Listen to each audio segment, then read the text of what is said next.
Today we'll show you some of the most fun, weird and useful note effects from Bitwig. So let's start with... Let's make a simple plucky sound to start experimenting. So the dribble effect will make a note act like a bouncing ball.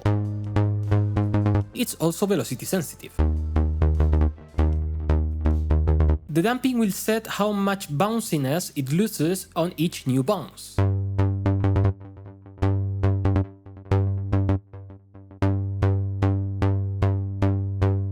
And you can set the time signature of the first bounce on beats or on milliseconds. And also it's polyphonic. This one is really fun and honestly I use it only to pass time. The echo will make repetitions of a note, but this is not like a delay because remember this is a note effect. It affects the MIDI signal. You can choose how many repetitions will be added.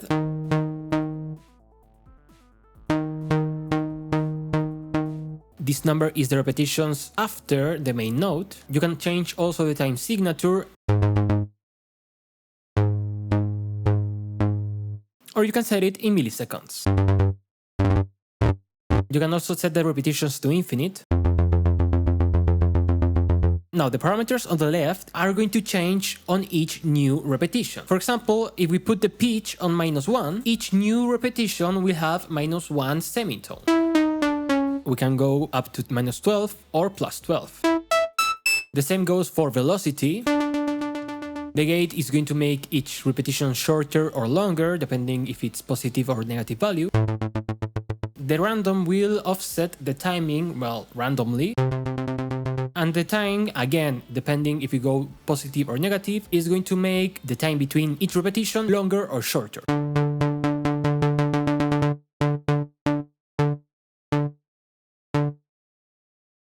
And you can set that the time starts multiplying itself or summing itself. And of course, this being Bitwig, you can start modulating each of these parameters, giving you results that are not even in time anymore.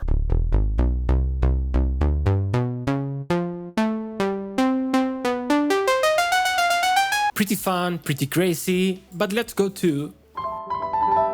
The Ricochet is going to make this little triangle going around and around shoot a ball that will bounce on each of the sides of this shape.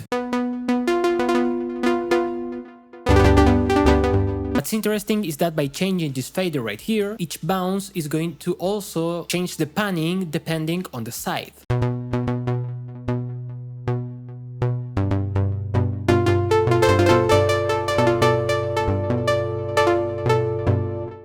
With this slider you change the shape from a triangle to an octagon.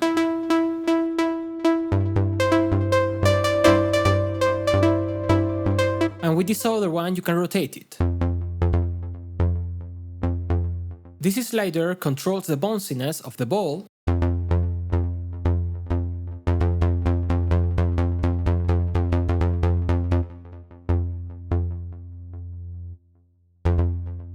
This one is going to make the ball bigger or smaller. And as you can see, it gives interesting results because the balls will bounce from each other too. And the final slider, we change the speed. You can make the launcher spin on sync with the bar, or that each ball is launched on a random direction every time.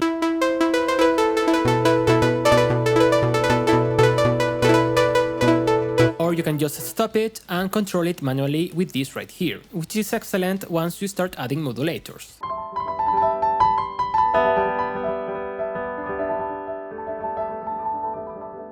Finally, let's go to my favorite note effect, which is... The note repeat has 3 modes. The first one will repeat the MIDI note as long as you're holding a key. You can choose a time signature, set it also to seconds or milliseconds, and multiply the time signature with this number right here.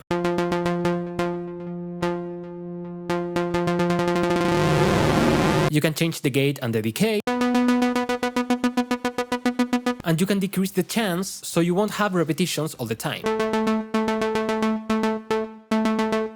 This is great to add random rhythms. The burst will make a burst of notes depending on the amount of big lines you see here. And here you can affect the number of steps.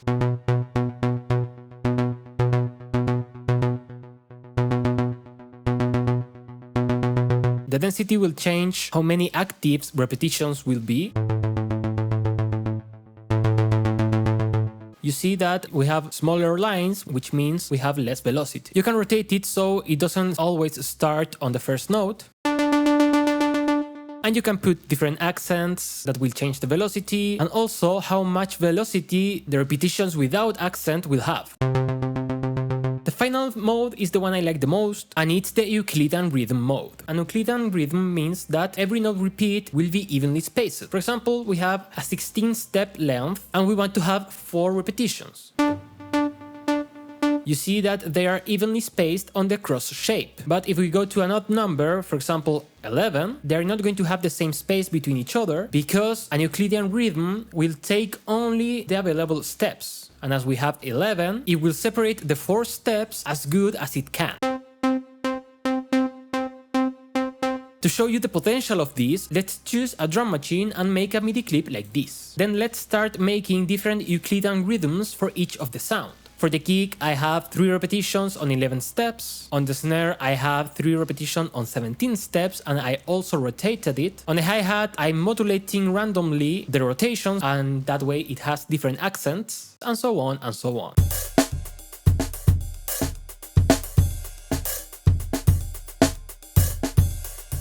Now we are playing jazz. Each one of them will have a different Euclidean rhythm, giving us this kind of polyrhythmic sequence. Now, just for the sake of modulation, I made a bass line. Originally sounds like this.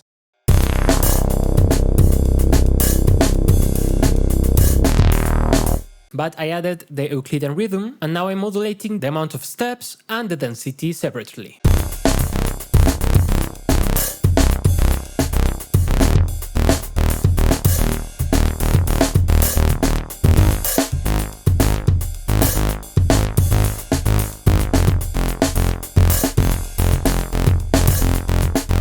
So I hope you understand why I find these note devices to be really fun to use and to experiment with. Tell me in the comments which one of these is your favorite. And if you like this video, subscribe to the channel and give it a like. Not only that, check out in the description how you can support my content. Thank you for watching, I will see you next time, bye bye.